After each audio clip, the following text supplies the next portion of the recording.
Piye to iki? Begengge ana bener sik gurih anggitmu. Sik to le.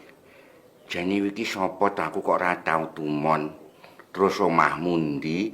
Tujuanmu rene kuwi nek keperluan apa? Jeneng kula Mukiman, Mbah. Lah omah kula saking Beran.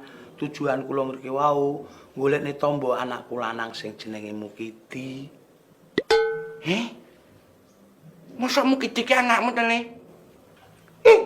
Nggih, Mbah. Jabang bayi. Jolaya, kok padha butake? Patrayo anak lho, Mbah. Prayo panggah enek miripe to. Tapi sik mending kowe kok, Le. Saiki-iki senek rambute.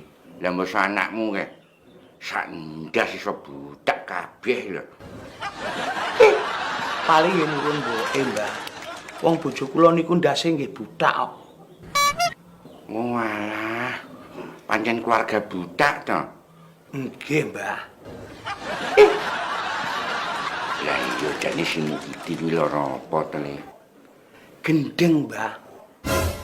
Kedanan karo bocah wedok. Leh, anakmu ki jegeke umure lak ya wis tuwek to. Kok lagi kedanan karo cah wedok? Masa ora rabi? Urung, Mbah. Potongane bocah kaya ngono ak. Karo ndene lho, bocah wedok endi sing kira gelem dirabi. Kudune ya bocah nak umure wis joko tuwek, gerang kaplak. Ngono kuwi ndang rabi saeneke ora usah pilih-pilih sing penting payu. Karepku yo ngono, Mbah. Mbok menawa sampean nek duwe pandangan bocah wedok, Mbah. Si. Enek, Le. Tapi bekas begenggek. Beh, kok begenggek to, Mbah? Yo ngesakne anakku no. Piye to iki? Begenggek ana bener sik gurih anggitmu. Sik to, Mbah.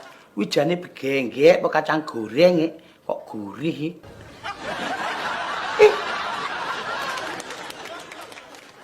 Ini lho, Mbah. Mukidi penggawane kan wis ngondol to. Mosok arep boleh begenggek. Ya wis nek pancen ngono karepmu, ora apa-apa, Le.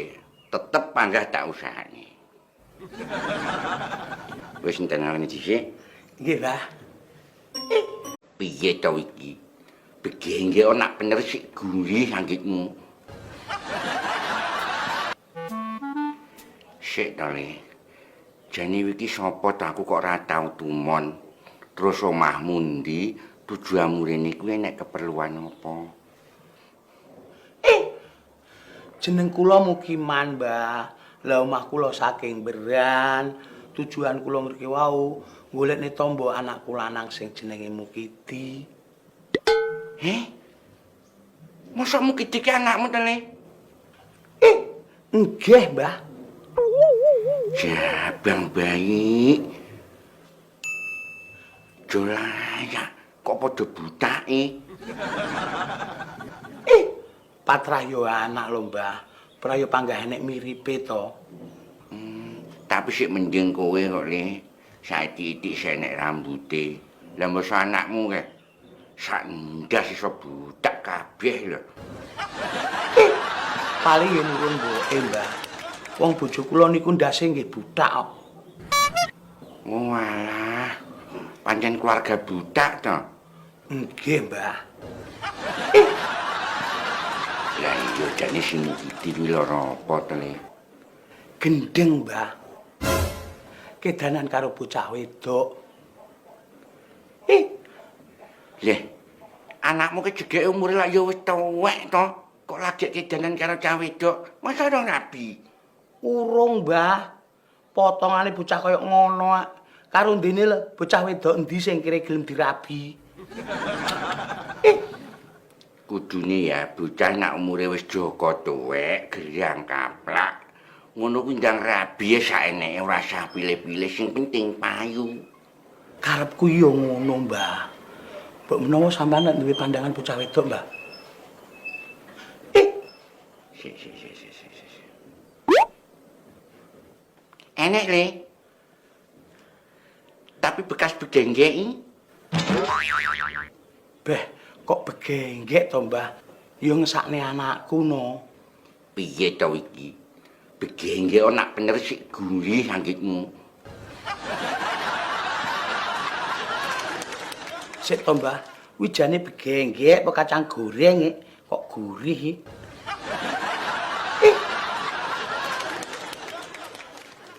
Ini lho, Mbah. Mukidi penggawane kan wis ngondol to. Mosok arep boleh begenggek. Ya wis nek pancen ngono karepmu, ra apa-apa le. Tetep panggah tak usahane. Wis enten ngene dhisik. Nggih, Mbah.